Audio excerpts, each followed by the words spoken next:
Friends, வணக்கம். இன்றைக்கி நம்ம என்ன பார்க்க போகிறோம்னா, ரூ. 1 பழைய நாணயம் பார்க்க போகிறோம். அதில் என்னென்ன கொடுத்துருக்கேன் அப்படின்ற தகவல் அப்படியே நான் வரிசையாக சொல்லிட்டு வரேன். தேவைப்படுறோம் வாட்ஸ்அப்பில் புக் பண்ணிக்கோங்க. என்ன கொடுத்துருக்கீங்க அப்படின்னு கேட்டிங்கன்னா, ரூ. 1 வருஷம் பார்த்திங்கன்னா இதில் 3 மிக்சடாக இருக்கும். ஒன்று 89, அப்புறம் 90, 88. சரிங்களா, 3மே ஹைதராபாத்து கொடுத்துருக்கேன். அதில் அதிகபட்சமாக பார்த்திங்கன்னா 88 தான் அதிகபட்சம். 89 தான் அதிகபட்சமாக இருக்குது. ஒரு 13 பீஸு.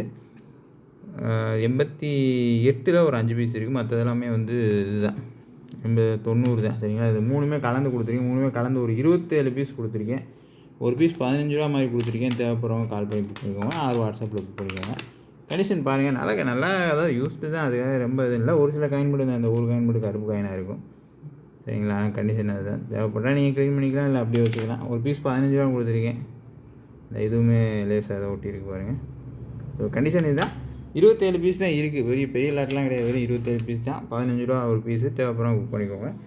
அதே மாதிரி இதில் 84ல் 2 பீஸ் இருக்குது. 2 பீஸ் சேர்த்து ரூ. 100 தான் கொடுத்துருக்கேன். தேவைப்படுறவங்க வாங்கிக்கலாம். ஒன்று கண்டிஷன் பேக் சைடுமே நல்லாயிருக்கும். இன்னொன்று பேக் சைடு கொஞ்சம் கண்டிஷன் லோவாக இருக்கும். சரிங்களா, 84ல் ஹைதராபாத் 2 பீஸுக்கு ரூ. 100. இது 87 3 பீஸ் இருக்குது. 3 பீஸ் கண்டிஷன் பாருங்கள்.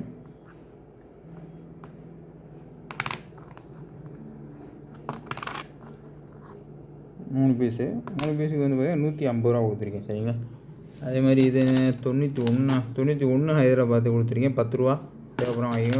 கம்மியான பீஸ் தான் இருந்துச்சு. 15 பீஸ் நம்ம தான் இருந்துச்சு.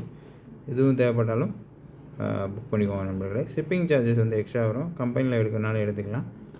பேமெண்ட் இன்ஸ்டண்ட்டாக பண்ணிக்கோங்க நண்பர்களே. Thank you so much.